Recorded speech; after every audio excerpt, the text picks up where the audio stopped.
Assalamualaikum warahmatullahi wabarakatuh. Halo teman-teman, ketemu lagi dengan saya di materi keempat, Teknopreneur 4 untuk semester 4 ya. Dengan saya Wulan dari Bisnis Digital Universitas Al Irsyad Cilacap.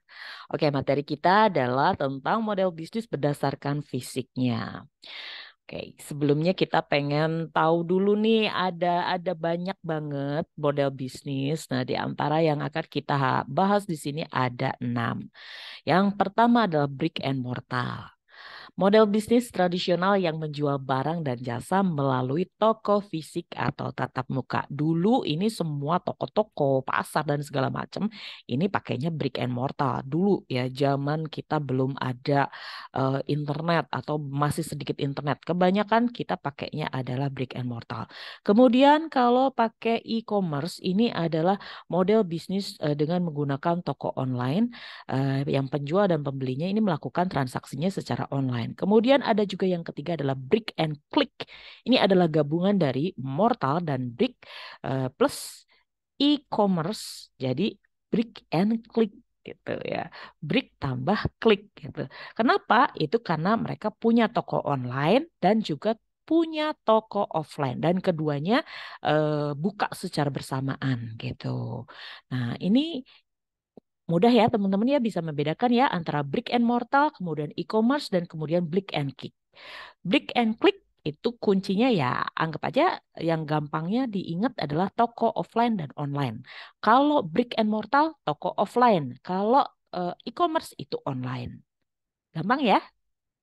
Oke, kita lanjut dulu. Kemudian ada juga marketplace. Marketplace ini adalah model bisnis yang memfasilitasi bertemunya penjual dan pembeli secara online dengan menggunakan website atau platform khusus milik pihak ketiga. Sedangkan kalau dropship itu adalah sebagai dropshipper eh, penjualnya ini mereka jualan ke konsumennya itu pakai toko online. Tetapi ini beda ya dengan reseller atau karena ini suppliernya yang ngirimin langsung ke konsumen. Kalau reseller kan barangnya dan segala macamnya tuh udah dibeli sama reseller, kemudian reseller jualan langsung ke konsumen. Tetapi kalau dropship itu berbeda. Dropship itu kita memang menjualkan kita lewat toko online, tetapi yang belinya itu konsumennya itu nanti bukan terima barang dari kita sebagai orang yang jualan, tetapi dari suppliernya kita. Kita beli ke PT A. Nah, PT A-nya ini nanti yang akan kirim langsung barang ke konsumen. Jadi nggak kelewat kita dulu. Itu yang namanya dengan dropshipper. Jadi nggak ada aktivitas penyimpanan barang yang harus kita lakukan kalau kita itu menggunakan model bisnis dropshipper. Oke? Ini ada pro kontra. Pro kontranya itu kenapa? Kadang-kadang kan kita kan menjualkan barang kalau menurut Islam itu kan harus nggak boleh goror ya, nggak boleh nggak jelas gitu, harus jelas segala macamnya. Nah, kalau dropship ini ditakutkan kita menjualkan barang yang kita tidak tahu kualitasnya. Maka solusinya adalah paling enggak kita tuh beli dulu dari PTA, kemudian kita tahu dulu barang seperti apanya. Kita pegang dulu barangnya, kita tahu barangnya kelebihan dan kekurangannya. Jadi kita tuh pada saat promosi kepada konsumen itu kita jelas-jelas promosi sesuatu barang yang kita tahu gitu, bukan sesuatu yang kita nggak ngerti gitu. Ya, paham ya? Nah, ini kalau versi Islamnya itu bagaimana cara biar dropship atau dropshipper ini menjadi legal atau menjadi halal, itu kita harus tahu pasti gitu dari agennya kita, dari suppliernya kita barang seperti apa yang kita jual. Oke ya? Kemudian ada afiliasi. Ini mirip juga dengan dropship, yaitu menjual produk dari pihak lain, tetapi bedanya kalau afiliasi ini lebih berperan promosiin, gitu, agar konsumen mau beli produk atau barang. Dan pendapatan afiliasi ini berasal dari komisi penjualan. Gitu ya. Nah, untuk lebih jelasnya, Ini kalau brick and mortar ini ada pertimbangan utama dalam menggunakan model bisnis ini seperti kualitas produknya, layanan, lokasi, usaha, harga. Ini contohnya adalah toko kelontong, SPBU, ini termasuk kategori brick and mortar. Nah, munculnya bisnis online yang bisa dilakukan tanpa batasan waktu dan operasional usaha ini menjadi sedikit kayak bisa disebut dengan peluang, bisa juga disebut dengan ini ya apa namanya? Threat atau ancaman ya, atau bisa juga jadi kelemahan gitu. Jadi bagaimana ownernya si brick and mortar ini menyesuaikan perkembangan zaman.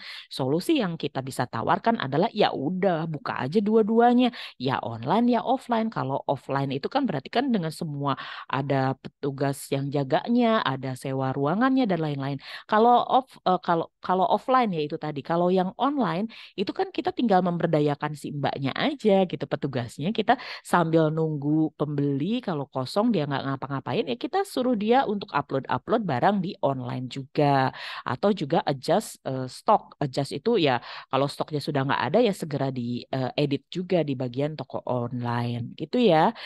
Untuk mengatasi kelemahan ataupun ancaman ataupun peluang yang ada bagi toko-toko brick and mortar. Kemudian kalau e-commerce, contohnya itu ada Rabani. Rabani juga punya bidang fashion yang versi online-nya. Kemudian Gramedia Online juga bisa buka buku digitalnya juga gitu. Nah, kalau Brick and Click ini Rabani dan Gramedia bisa juga masuk kategorinya karena mereka kan sama-sama ada toko aslinya, toko offline-nya dan juga online-nya. Itu mereka berarti bisa masuk kategori brick and click. Bukan cuma e-commerce doang.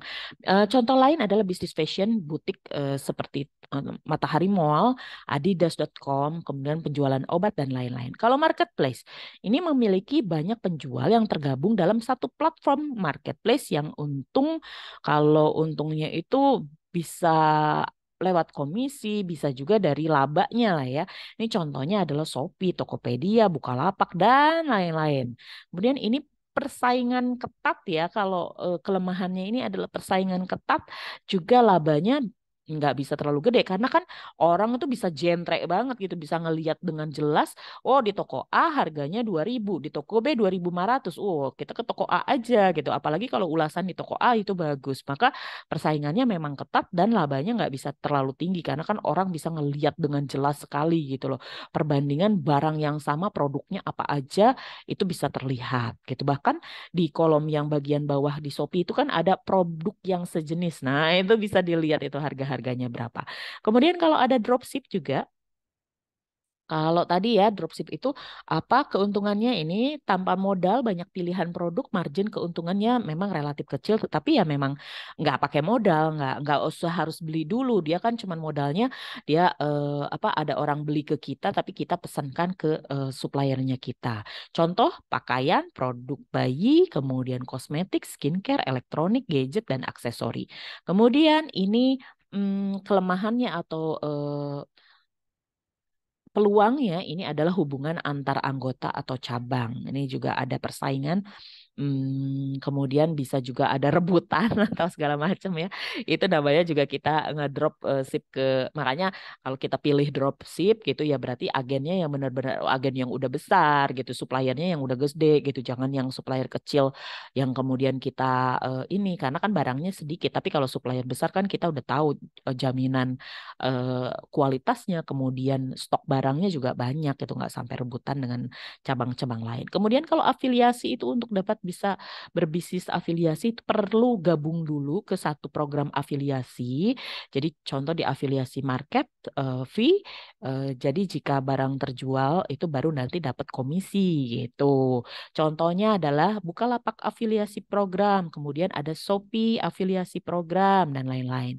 Keuntungan afiliasi tidak harus memiliki barang atau jasa, kemudian jam kerjanya juga fleksibel, modalnya kecil, penghasilannya pasif, kerja dari rumah bisa nih.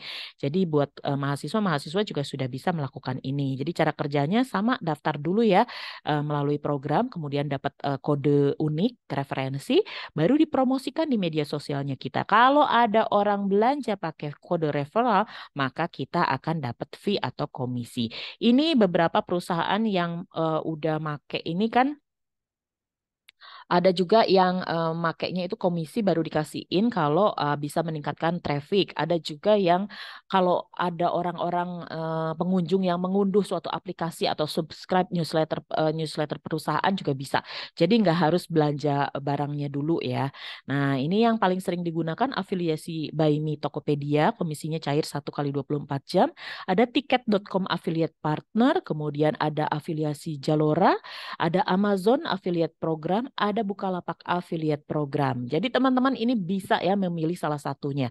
Nah, untuk lebih jelasnya dan bagaimana kelebihan dan kekurangannya, banyak-banyak cari browsing informasi tentang affiliate. Oke, ini lagi booming banget, penghasilannya bisa gede banget. Oke, sampai ketemu lagi di sesi berikutnya. Assalamualaikum warahmatullahi wabarakatuh. Thank you ya.